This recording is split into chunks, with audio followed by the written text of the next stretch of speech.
In this video, we are going to be talking about the rules of logarithm and examples on those rules.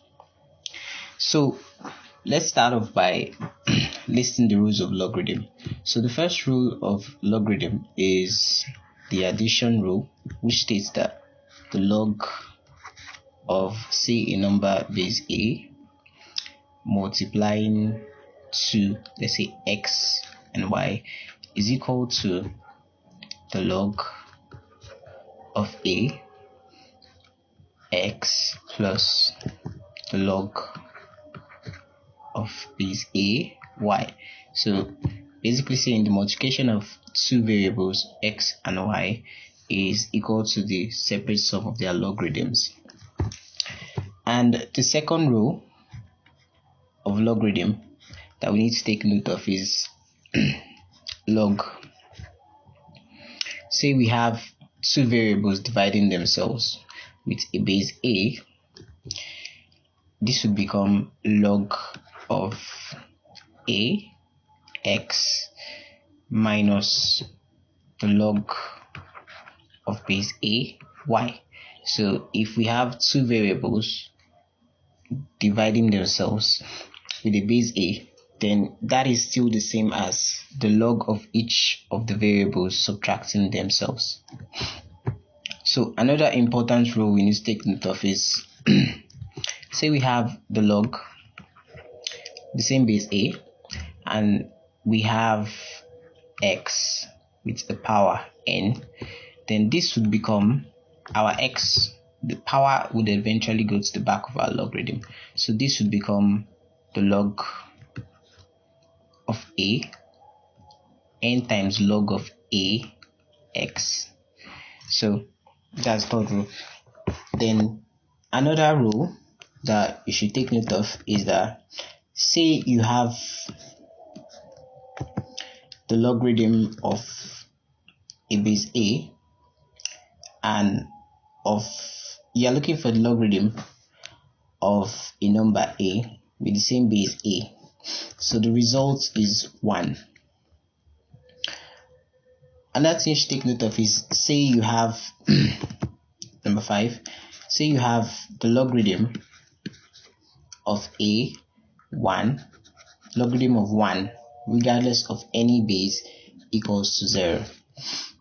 Now, to understand why it is like this, the exponential form of this logarithm equation is ultimately a to the power of 0, which is equal to 1. So it doesn't matter whatever base you have here, the logarithm of 1 is equal to 0. Another thing to take note of is that for numbers less than 1, the logarithm is negative. For numbers greater than 1, the logarithm is positive. So for another law, we have a powering log of a x. So ultimately, because the base of the logarithm is powering is still the same thing as the power here, or the base number here, so this would eventually cancel out themselves, and then we would have x as the answer. Hope that is clear. So if you have something like, say, x logarithm of x and say u, the result would be the x here, because the x number here, the base here, is still the same thing as the base of log here, so they'll be cancelling out themselves, and then you'll be having u as your answer. Hope that is clear. So for the last rule, when you have, say, 1 log of ab, if we were to switch the base of the log with this number here, the result would be 1 over log ab. So let's take a few examples so that we'll understand logarithms properly. Say we have log 25 minus log 4. So from our rule, we would know that if two logarithms are subtracting themselves, this ultimately means that they are dividing themselves. So the result could be written as log of 25 over 4. Okay, so that's one example. Another example I'd like us to take note of is, say we have something of this nature. So we have log root 35 plus log root 2 minus log root 3. So this is presumably base 10, and then base 10. So from our laws, we know that if two logarithms are adding themselves, that would mean that they are multiplying themselves. So this would mean that this could also be written as logarithm of 35, because we have a root here. It could be 1 over 2 base 10 plus log 2 1 over 2 base 10 minus log 3 1 over 2 base 10.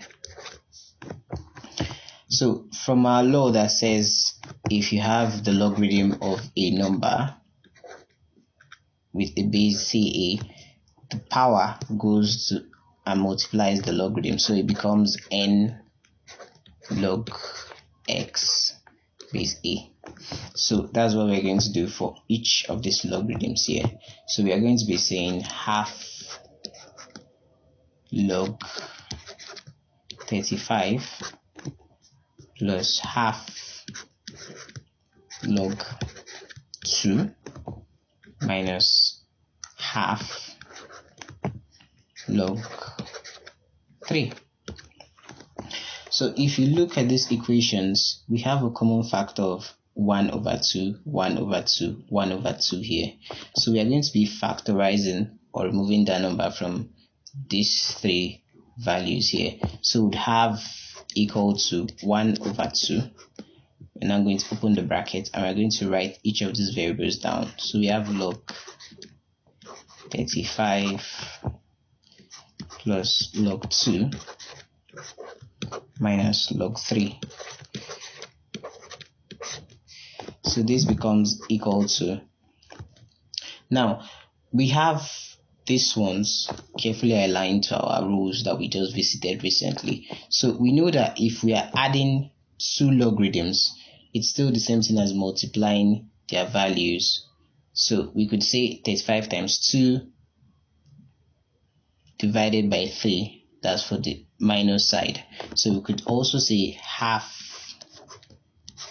From our law, this becomes log of these two are adding each other. So this 35 times 2, 35 times 2, 35 times 2 divided by 3.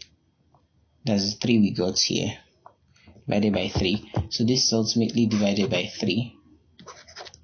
So the answer becomes equal to half of log 70 over 3.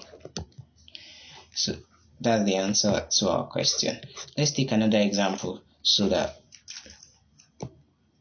logarithms will get clear to you. We have this another similar example. We have the logarithm of root 3 root 30 minus logarithm of root 6 plus logarithm of root 2. This is all in base 10, in case you are wondering. So logarithm of base 10. So to simplify this, we remember that if two logarithms are subtracting themselves, it also means dividing their values. And if they are adding themselves, it also means multiplying their values. So we could say the logarithm of 30 half, we are taking note of the roots here, minus the logarithm of 6 half plus the logarithm of 2 half, and then this base 10 base 10 base 10. So we are going to take note of the fact that there is a power here, and we're going to move each of the powers to behind the logarithms. So this becomes equal to half log 10 30 minus half log 6 10 plus log base 10 2. We also have half here. So we'll be factorizing the half, since the half is the common variable here. So this becomes equal to half open bracket log. So we are taking out the log and we are going to apply our rules here. So we know that 30 divided by 6 is log 30 and log 6, and then multiplied by 2 for here, so that this becomes equal to half open bracket log of 30 times 2 is 60 over 6, and this base 10, don't forget about that. So this is equal to half log 60 and 6 is 10. 60 divided by 6 is 10. And from our rules, we know that if we have a number, say log a, we are looking for log a with same base a, this is ultimately equal to 1. So we have